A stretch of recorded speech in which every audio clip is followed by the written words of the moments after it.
Shalom. Sebelum mendengar firman Tuhan, ikuti warta berikut. Moto kami, setiap orang yang mau mengikuti Yesus, dia harus menyangkal dirinya, memikul salibnya, dan mengikuti Yesus. Jadwal ibadah GCKI Sunter tertera di bawah ini. Persembahan perpuluhan, pelayanan, dan misi dapat transfer ke rekening BCA nomor 206602066 atas nama Yusuf Kristrianto. Pelayanan kami meliputi sekolah minggu, remaja, pemuda, kaum pria dan wanita, persekutuan doa, dan lain-lain. Berbagai kegiatan pelayanan kami. Inilah pemimpin-pemimpin GCKI Sunter. Terima kasih, Tuhan memberkati.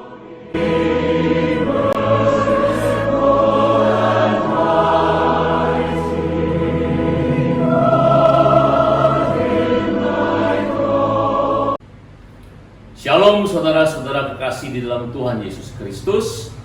Tidak terasa kita sudah memasuki bulan Maret tahun 2021. Hari ini kita akan mengadakan ibadah perjamuan kudus di awal bulan Maret untuk mengingatkan kembali pengorbanan Yesus di kayu salib.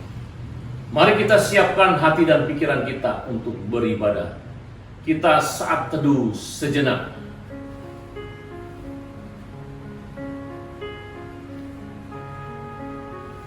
Pertolongan kami datangnya daripada Tuhan Allah pencipta langit dan bumi, yang memelihara segala isi ciptaannya dari dulu sekarang sampai selama-lamanya. Turunlah kiranya kasih karunia dari Allah Bapa, cinta kasih daripada Tuhan Yesus, di dalam persekutuan Roh Kudus memberkati ibadah ini, dari awal, pertengahan, hingga pada akhirnya. Haleluya, amin. Mari saudara, kita mau memuji dan menyembah Tuhan. Persiapkan hati kita bersatu dalam memuji Tuhan. Shalom, selamat pagi Bapak Ibu Jemaat yang dikasihi Tuhan. Selamat hari Minggu dan selamat beribadah. Mari kita siapkan hati kita, kita mau menyambut, kita mau memuji Tuhan di pagi hari yang indah ini.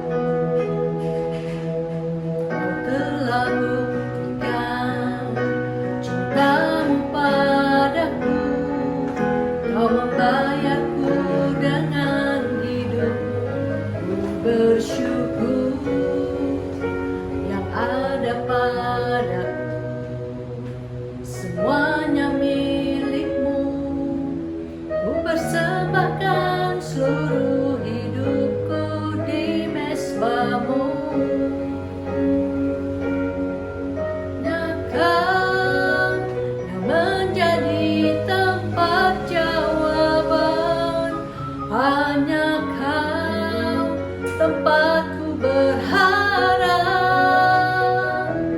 berjalan bersamamu, ku takkan goyah, sebab tangan kasih-Mu tersedia bagiku, selamanya Kau ku cinta.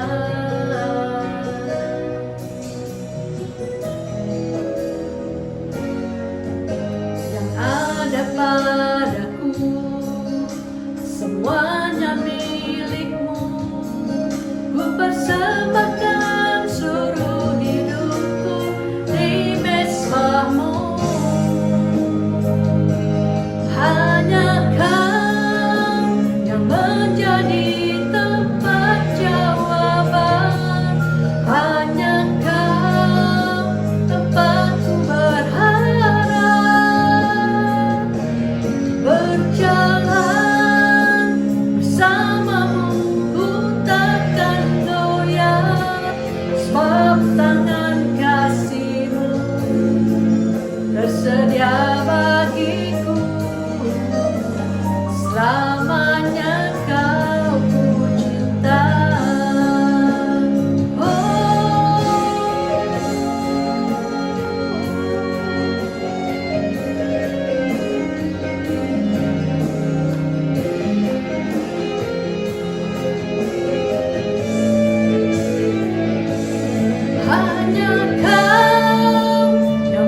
menjadi tempat jawaban. Hanya Kau tempatku berharap. Berjalan bersamamu ku takkan goyah, sebab tangan kasih-Mu tersedia bagiku. Selamanya Kau ku cinta, sebab tangan kasih-Mu tersedia bagiku. Selamanya Kau ku cinta.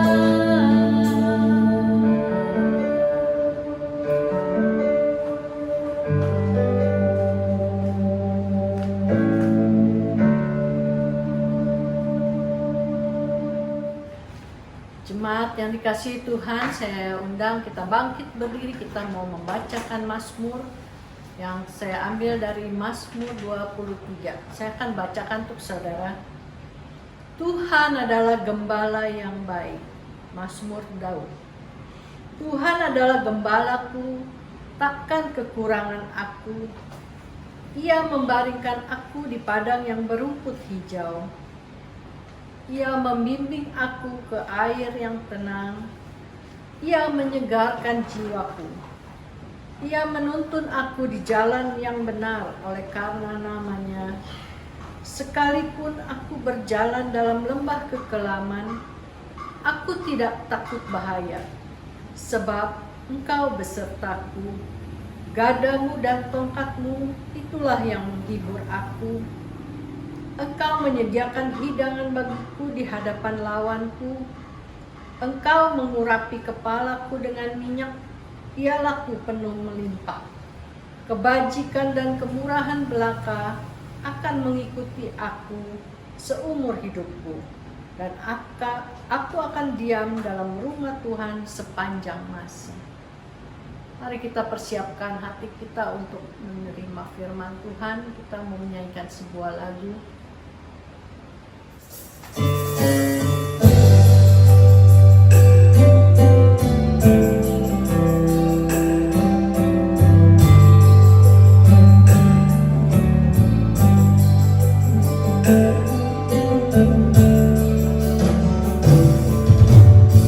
Tuhan adalah gembalaku, takkan kekurangan aku.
Mari kita berdoa sebelum mendengarkan firman Tuhan.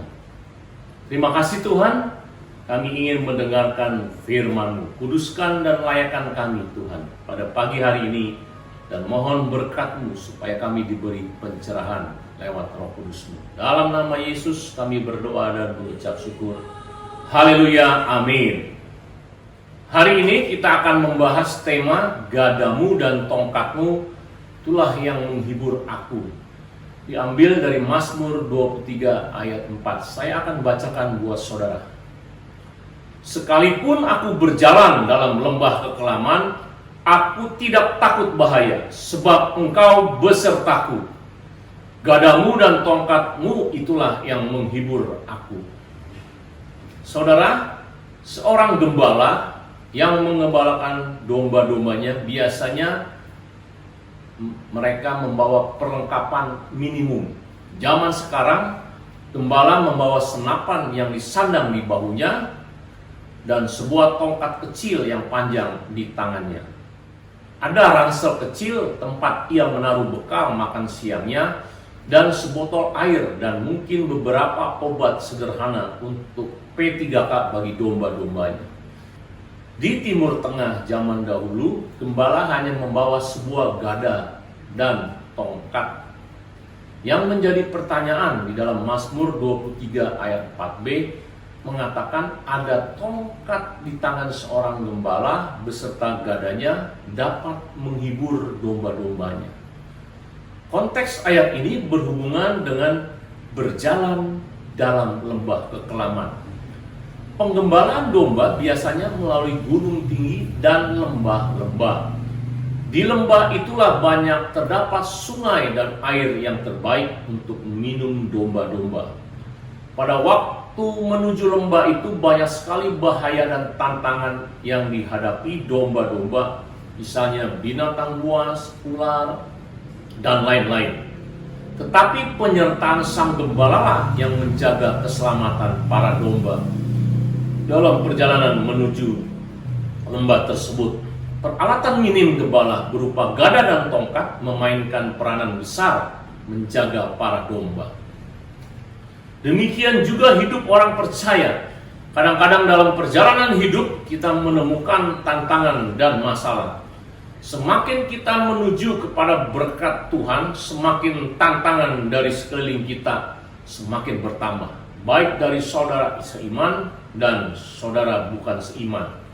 Tetapi ingat, Tuhan Yesus selalu menyertai kita semua. Kita tidak takut menghadapi hal tersebut karena penyertaan Yesus. Gada dan tongkat Yesuslah yang menghibur kita. Apa makna gada dan tongkat itu? Gada dapat Anda lihat di gambar adalah sebuah kayu yang diambil oleh gembala dari sebuah pohon muda, kemudian diukir dan diraut dengan hati-hati. Setelah selesai, gembala tersebut menghabiskan waktu berjam-jam bahkan berhari-hari untuk berlatih dengan pentungan atau gadanya, untuk belajar melemparkannya dengan kecepatan dan ketepatan yang mengagumkan. Benda itulah menjadi senjata utamanya untuk mempertahankan diri dan domba-dombanya. Gada itu sebenarnya perpanjangan lengan kanan pemiliknya. Benda itu berperan sebagai lambang kekuatannya, kekuasaannya, otoritasnya dalam setiap situasi yang serius. Selain alat mempertahankan diri, gada juga digunakan untuk menghukum dan mengoreksi setiap domba yang suka melawan, yang bersikeras berjalan menjauh. Semua itu merupakan penghiburan terus-menerus bagi domba-dombanya. Kita bisa ingat kisah Musa yang menggunakan tongkat yang dari Tuhan selama menghadap Firaun untuk membebaskan bangsa Israel dari Mesir. Dari tongkatnya lah mujizat Tuhan selalu terjadi. Arti gada yang pertama adalah bicara tentang firman Tuhan yang diucapkan, niat yang diungkapkan, aktivitas pikiran dan kehendak Tuhan yang luas dalam berurusan dengan manusia. Hal ini menyiratkan otoritas keilahiannya. Mazmur 23 ayat 4 mengatakan ada penghiburan dan kesejukan ketika melihat gada di tangan sang gembala. Begitu pula zaman sekarang. Ada keyakinan yang besar di hati kita sendiri saat kita merenungkan kuasa, ketelitian, dan otoritas yang tertanam dalam firman Tuhan. Sebab sesungguhnya Alkitab adalah gadanya. Itu adalah perpanjangan pikiran, kehendak, dan maksudnya terhadap manusia, yaitu kita semua. Ketika zaman sekarang ada banyak pengajaran palsu, pengajaran sesat yang membingungkan, anak Tuhan diyakinkan kembali untuk kembali kepada firman Tuhan dan mengenalnya sebagai tangan otoritas gembalanya. Sungguh sangat menghibur jika memiliki alat yang berkuasa, jelas dan kuat untuk membimbing diri kita. Arti yang kedua, di mana gada digunakan oleh gembala untuk kesejahteraan domba-dombanya yang disebut hukuman. Saya ulang lagi, hukuman. Bahkan mungkin gada itu digunakan untuk tujuan ini melebihi tujuan-tujuan lain. Para gembala di Afrika akan melemparkan gada mereka pada beberapa binatang buas yang suka melawan. Demikian pula dengan domba yang suka menyimpang jauh sendirian mendekati rumput liar yang beracun atau mendekati bahaya lainnya. Demikian juga firman Tuhan. Tuhan sering memakai firman yang menegur anak-anaknya, mengingatkan. 2 Timotius 3 ayat 16 dikatakan, firman Tuhan mendidik kita dalam kebenaran, menyatakan kesalahan, memperbaiki kelakuan, dan mengajar, dan lain-lain. Arti yang ketiga, penggunaan lain dari gada di tangan gembala adalah untuk memeriksa dan menghitung domba-dombanya. Yeskiel 20 ayat 37 berkata, Aku akan membiarkan kamu lewat dari bawah tongkat gembalaku dan memasukkan kamu ke kandang dengan menghitung kamu. Ini tidak hanya berarti di bawah kendali dan otoritas sang pemilik, tetapi juga menjadi sasaran pemeriksaan yang paling cermat, intim, dan langsung. Seekor domba yang lewat di bawah tongkat adalah domba yang dihitung dan diperiksa dengan sangat cermat untuk memastikan bahwa semua baik-baik saja dengan domba tersebut. Karena wol domba panjang, tidak selalu mudah untuk mendeteksi penyakit, luka, atau cacat pada domba. Pada saat domba kembali dari padang gembalaan melalui gerbang, ia dihentikan dengan tongkat gada gembala yang diulurkan. Gembala menguapkan bulu domba itu dengan tongkat gada, meraba tubuh itu dengan tangannya yang terlatih untuk memastikan kesehatan domba tersebut.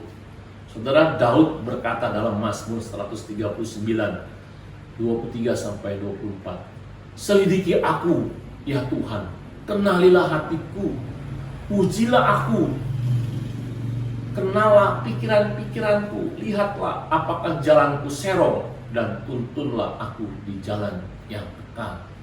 Ini melambangkan bahwa Daud mau diperiksa sama Tuhan. Wow, dalam Alkitab bicara tentang kehidupan pribadi, kehendak pribadi, penonjolan diri, keangkuhan diri. Tuhan harus memeriksa ke bawah hal-hal itu, melakukan pemeriksaan mendalam pada kehendak kita untuk meluruskan hal-hal yang salah, yang sering mengganggu kita di bawah permukaan. Arti keempat adalah gada adalah alat perlindungan bagi gembala itu sendiri maupun domba-dombanya ketika mereka dalam bahaya. Gada digunakan sebagai pertahanan dan pencegah segala hal yang mau menyerang mereka. Gembala yang cakap memakai gadanya untuk menghalau para pemangsa seperti anjing hutan, serigala, macan tutul, dan lain-lain seperti Daud. Seringkali gada itu digunakan untuk memukul semak-semak guna menakut-nakuti ular dan lain-lain yang mengganggu domba.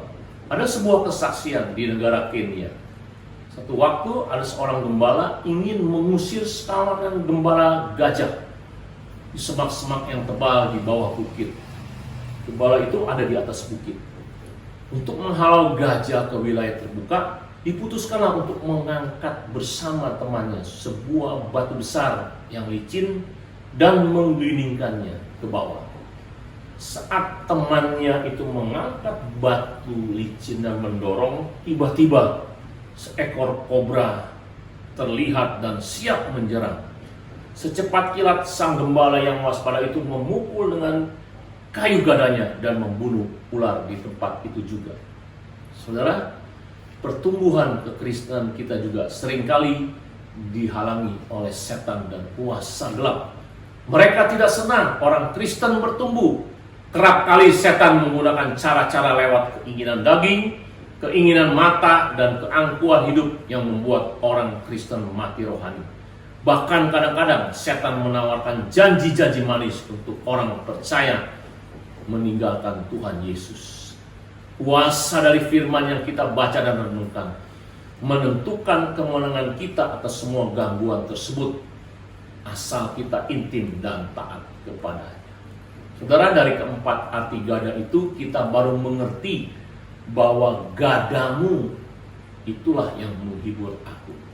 Sekarang kita akan beralih membahas kepada tongkat. Saudara bisa lihat dari gambar bahwa tongkat itu dari kayu dan panjang, ujungnya biasanya melengkung. Tongkat inilah yang mengidentifikasikan seorang adalah gembala domba yang benar. Uniknya, tongkat ini dipakai hanya untuk memelihara dan mengatur domba saja, binatang lain tidak. Tongkat pada dasarnya adalah sebuah lambang kepedulian, belas kasihan gembala untuk domba-dombanya. Jika gada menyampaikan konsep otoritas, kekuasaan, disiplin, pertahanan terhadap bahaya, tongkat bicara tentang kesabaran menderita dan kebaikan hati. Tongkat juga satu-satunya penghiburan bagi gembala pada saat ia lelah. Gembala sering bertumpu pada tongkat itu untuk mendapatkan topangan dan kekuatan. Jika gada adalah lambang firman Tuhan, tongkat adalah perlambang Roh Kudus. Ada 3 bagian dalam memelihara domba. Tongkat memainkan peranan yang signifikan. Pertama, tongkat berguna dalam mengumpulkan domba-domba dalam suatu hubungan intim. Gembala akan menggunakan tongkatnya dengan lemah lembut untuk mengangkat anak domba yang baru lahir dan membawanya kepada induknya jika mereka berdua berpisah. Ia melakukan hal ini karena ia tidak ingin ada domba betina yang menolak anaknya karena si induk mencium bau tangan si gembala pada bayi dombanya. Begitupun dalam kehidupan orang Kristen. Kita mendapati Roh Kudus sering menarik kawanan bersama-sama dalam suatu persekutuan pribadi yang hangat satu sama lain. Roh Kuduslah yang menarik kita kepada Kristus. Yang kedua, tongkat juga digunakan untuk menuntun domba. Seorang gembala seringkali menggunakan tongkatnya untuk menuntun domba dengan lemah lembut ke jalan yang baru atau melalui pintu-pintu tertentu di sepanjang rute yang bahaya dan sulit. Mazmur 24 berkata, di dalam lembah kekelaman, jika domba merasakan sentuhan tongkat gembala, domba itu menjadi tenang karena ia mengetahui gembala bersamanya di tengah situasi yang berbahaya. Dalam perjalanan hidup orang percaya, Roh Kudus diutus untuk menuntun, memimpin kita ke dalam seluruh kebenaran. Dalam Yohanes 16 ayat 13. Roh penghibur itu membawa kebenaran Tuhan, firman Tuhan, dan membuatnya jelas bagi hati dan pikiran dan pemahaman rohani kita, serta mengingatkan kita kepada firman-Nya. Hal yang terakhir, tongkat digunakan untuk menolong domba yang dalam masalah dan bahaya. Suatu ketika dalam perjalanan pengembalaan dari bukit menuju lembah, kadang-kadang domba tergelintir dan jatuh ke laut. karena kenakalannya. Hanya tongkat gembala yang panjang yang dapat mengangkat mereka dari air dan mengembalikannya mereka ke tanah padat lagi. Dalam gambar yang Anda lihat, ketika domba tersesat jatuh ke jurang, kadangkala gembala memakai tongkatnya untuk mengangkat domba tersebut ke tempat aman. Sama halnya dengan kita orang percaya.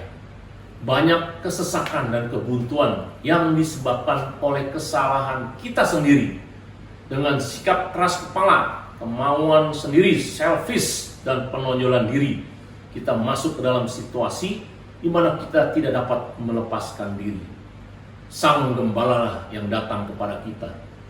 Dia menarik kita mendekat kepadanya dan lengan lemah lembut mengangkat kita oleh rohnya dari kesukaran dan dilema. Saudara, betapa sabarnya Tuhan kepada kita. Tongkatmu lah yang menghiburku.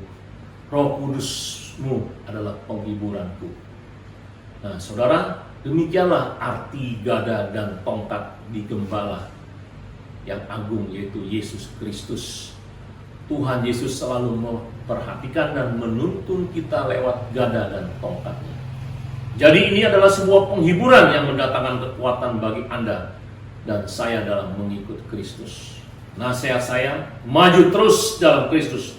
Walaupun pandemi, krisis ekonomi terjadi pada hari-hari ini. Dan jadilah saksi-saksi Kristus dalam kehidupan ini. Tuhan memberkati, mari kita berdoa. Terima kasih Tuhan, kami bersyukur kepadamu. Karena kami percaya dan makin jelas bahwa Tuhan selalu menyertai kami. Baik di dalam lembah kekelaman, baik masalah, zaman pandemi, krisis ekonomi, mungkin bencana alam, Tuhan tidak pernah meninggalkan kami. Firman-Mu dan Roh Kudus-Mu selalu menyertai kami. Tuhan, kami bangga memiliki Allah seperti ini. Berkatilah kami yang setiap ada masalah, kami tidak merasakan kehadiran-Mu. Ampuni kami. Biarlah dengan penjelasan firman Tuhan ini kami menyadari bahwa bukan Tuhan yang meninggalkan kami, tapi kami mungkin kurang peka akan kehadiran-Mu. Terima kasih ya Tuhan, kami bersyukur kepadamu. Segala hormat, pujian, syukur kami naikkan kepadamu dalam nama Tuhan Yesus. Haleluya, amin. Mari saudara, saya undang bangkit berdiri, kita akan menikmati perjamuan kudus. Saya mau ingatkan, perjamuan kudus diterima hanya oleh orang yang sudah percaya kepada Tuhan Yesus, yang sudah mati di kayu salib dan bangkit pada hari ketiga. Mari siapkan roti dan anggur yang sudah kita siapkan sebelumnya. Kita akan berdoa terlebih dahulu. Terima kasih Tuhan, kami percaya pagi ini kami dikuatkan kembali dengan perjamuan kudus. Tubuh dan darah-Mu mengalir bersatu dengan tubuh dan jiwa kami. Boleh kami menjadi saksi Tuhan. Ampuni dan kuduskan kami menerima roti dan anggur ini. Dalam nama Tuhan Yesus. Haleluya. Amin. Mari kita angkat roti di tangan kanan kita. Firman Tuhan berkata, pada malam waktu Yesus diserahkan, mengambil roti dan sesudah itu ia mengucap syukur atasnya. Ia memecah-mecahkannya dan berkata, inilah tubuhku yang diserahkan bagi kamu. Perbuatlah ini menjadi peringatan akan aku. Mari kita makan roti ini dalam nama Tuhan Yesus.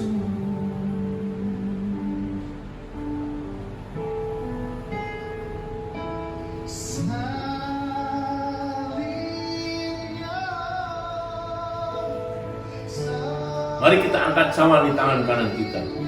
Firman Tuhan berkata, demikian juga ia mengambil cawan sesudah makan.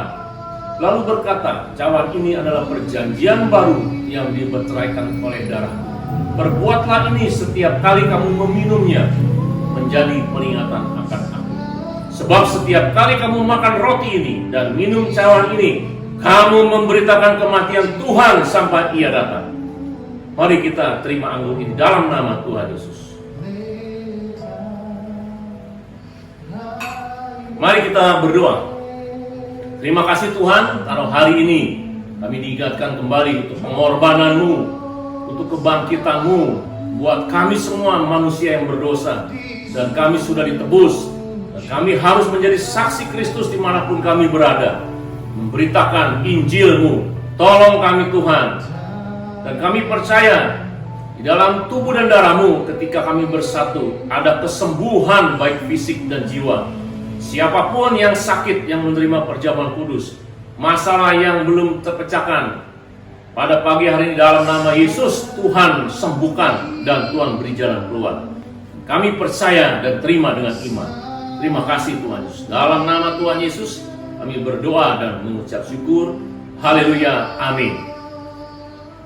Sambil tetap diri, mari kita bersama mengucapkan pengakuan iman rasuli kita. Sebagaimana gereja di segala abad dan tempat, mari kita mengucapkan pengakuan iman rasuli yang berbunyi, aku percaya kepada Allah, Bapa yang Maha Kuasa, Khalik langit dan bumi, dan kepada Yesus Kristus anaknya yang tunggal Tuhan kita, yang dikandung daripada Roh Kudus, lahir dari anak darah Maria, yang menderita sengsara di bawah pemerintahan Pontius Pilatus, disalibkan, mati dan dikuburkan, turun ke dalam kerajaan maut. Pada hari yang ketiga bangkit pula dari antara orang mati, naik ke surga, duduk di sebelah kanan Allah Bapa yang Maha Kuasa, dan dari sana ia akan datang untuk menghakimi orang hidup dan yang mati. Aku percaya kepada Roh Kudus, gereja yang kudus dan am, persekutuan orang kudus, pengampunan dosa, kebangkitan orang mati dan hidup yang kekal. Amin. Sambil tetap berdiri, marilah arahkanlah hatimu kepada Tuhan, tadakanlah tanganmu untuk menerima berkat Tuhan. Ingat saudara, Tuhan Yesus adalah gembalamu yang agung, yang selalu menjaga dan mendampingimu sepanjang hidupmu. Jadi jangan takut, kuatkan iman, dan tetap teguh berdiri sebagai anak-anak Tuhan, menjadi saksi Tuhan. Maka terimalah berkat Tuhan. Kiranya damai sejahtera dari Allah Bapa, cinta kasih daripada Tuhan Yesus, di dalam persekutuan Roh Kudus memberkati saudara-saudara sekalian dari sekarang sampai Maranatha, Tuhan Yesus datang kedua kali menjemput kita di awan-awan, bahkan sampai selama-lamanya.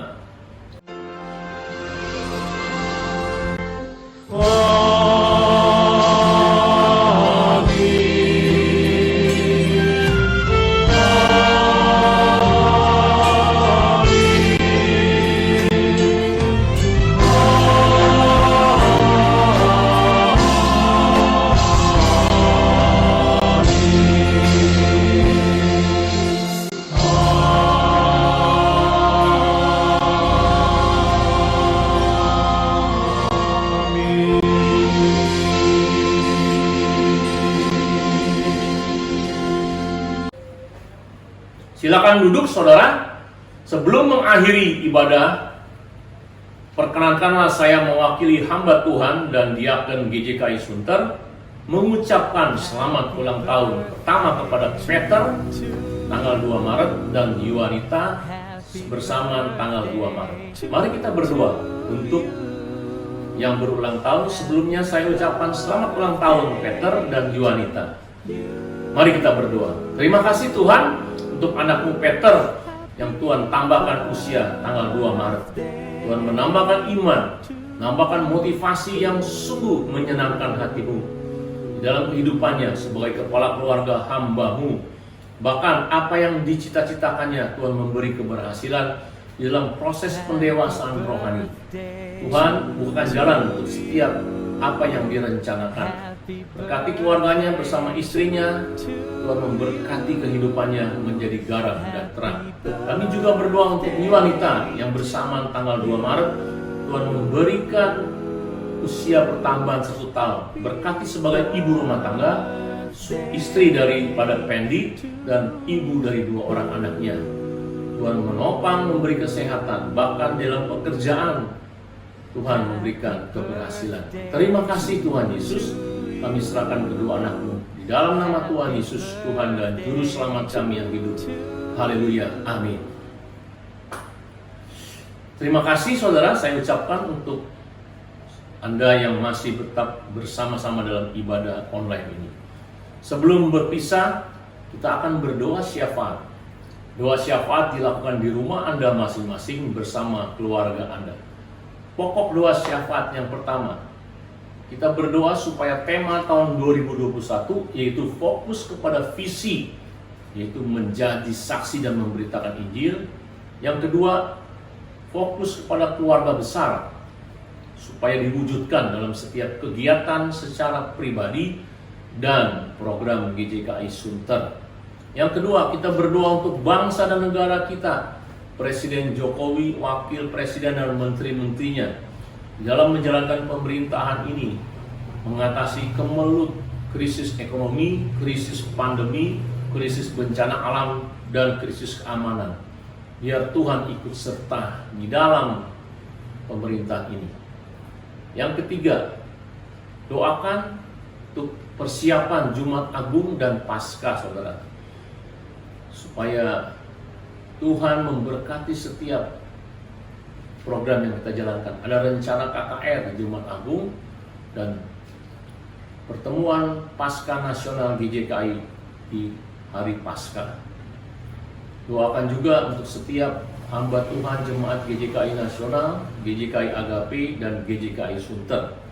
Saudara, saya ingatkan setiap hari Senin Jumat GJKI Sunter mengadakan menara doa.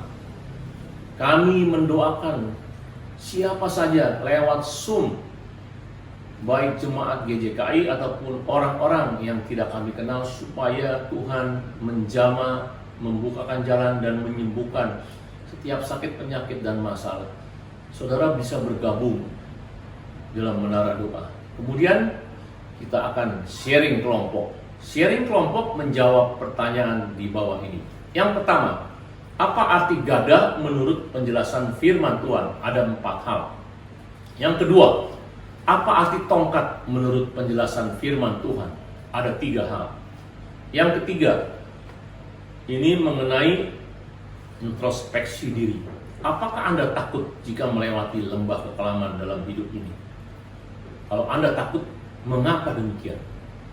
Kalau Anda tidak takut, mengapa demikian? Terima kasih saudara yang sudah mengikuti ibadah online GJKI Sunter.